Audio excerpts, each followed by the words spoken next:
ପାରଳାଖେମୁଣ୍ଡିରେ ତରଭୁଜ ବେପାର ଜମିବାରେ ଲାଗିଛି। ତରଭୁଜ ଖାଇ ତୃଷାର୍ଥୀ ତୃଷ୍ଣା ନିବାରଣ କରୁଛନ୍ତି। ଗଜପତି ଜିଲ୍ଲା ସଦର ମହକୁମା ପାରଳାଖେମୁଣ୍ଡିରେ ଦିନକୁ ଦିନ ଖରାର ପ୍ରଭାବ ବୃଦ୍ଧି ପାଇବାରେ ଲାଗିଛି। ପଥଚାରୀଟିଏ ହେଉ ବା ସାଧାରଣ ଲୋକଟିଏ ହେଉ ତରଭୁଜ କିଣୁଥିବାର ଦେଖିବାକୁ ମିଳିଛି। ତରଭୁଜରେ 92% ଜଳୀୟ ଅଂଶ ଥିବାରୁ ତରଭୁଜ ଖାଇଲେ ତୃଷ୍ଣା ନିବାରଣ ସାଙ୍ଗକୁ କ୍ଷୁଧା ନିବାରଣ କରିଥାଏ। ତରଭୁଜରେ protein, vitamin A, B, C, fibre, iron, potassium, phosphorus भली विभिन्न पोषक तत्व रही। लाइकोपिन एक पदार्थ एथिरे भरपूर मात्रा रही कैंसर मात्रा कमाई थाए, रक्तहीनता दूर करिथाए। विभिन्न छक निकटरे और रास्ता कड़े तरभुज बेपार करुथिबार देखिबाकु मिलिछि। खरा जेते वृद्धि पाइबो रोजगार सेते जमिबो बोली बेपारी आशा रखिछन्ति। एही ऋतुकालीन बेपार रे 2 पैसा रोजगार करबा आशारे काशीनगर और पड़ोसी आंध्र प्रदेश रु तरभुज आनी बिक्री करुछन्ति बोली कहिछन्ति। खरा जेते बढ़िबो बेपार सेते परिमाण रे बढ़िबो बोली बेपारी प्रकाश करिसंती।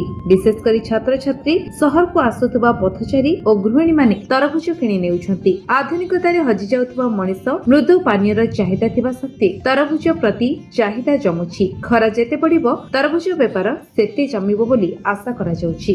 आज्ञा कौन करिए बर्तमान तरभुजर चाहिदा वृद्धि पाଉଛି तापमात्रा वृद्धि पाଇବା संगे मृदु पानी जुगे तरभुज को आपण केमती लोक वर्तमान तो शीत ऋतु सरी ग्रीष्म आरंभ होती तो निश्चित भाव में ग्रीष्मकालीन जो फल गुड़ाक चाहिदा निश्चित भाव बढ़ो।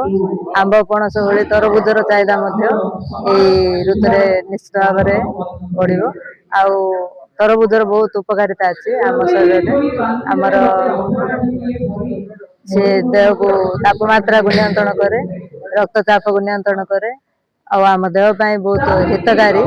तार कौन कुप्रभाव आम शरीर पड़े ना। तो निश्चित भाव में पारलाखेमुंडी जो तरभुज बिक्री होती आम तार लाभ उठेगा और आनंद नवा।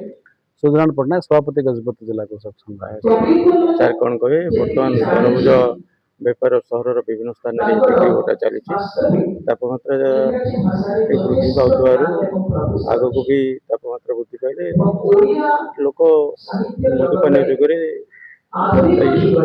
तालर मृदुपानी जुगे आर व्यवहार बहु देखा मिले। देखु प्रकृत से देखा जावा ताले तरभुज चाषटा प्रायतः आमर गजपति जिले में कम चाष करा जाउछि, आंध्र रे अधिक चाष करा जाउछि। जेहेतु समानकर महेंद्र तनया कथा कहतु किंबा वंशधारा नदी पटारे समानकर अधिकार जमी रोथुवारु सेमाने चाष तरभुज चाष आंध्र चाषी करନ୍ତି एवं सेमानकर मुख्य बजार है पारलाखेमुंडी जोड़ा पारलाखेमुंडी सहर में जो तरभुज आसिक आंध्र अंचल आसी बिक्री हुए।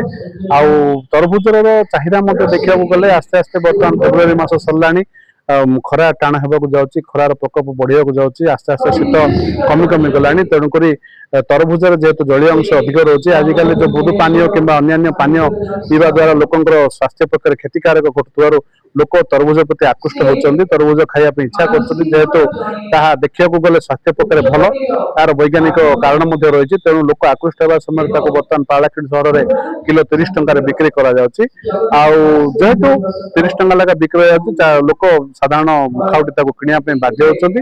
ये चाष जदि प्रोत्साहन कर गजपति जिले जदि विभाग कर्तृपक्ष चाषी मानक अवगत कर चाषी मानक तरभुज चाष जदि बढ़ी था ताले ये अंचल चाषी उपकार पाई पारते और 2 पैसा लाभवान हो पारते और लोक कम दर में तरभुज मिल पारता आशा कर। गजपति ऋणबाला बेहना रिपोर्ट विश्व विजय न्यूज ओडिशा।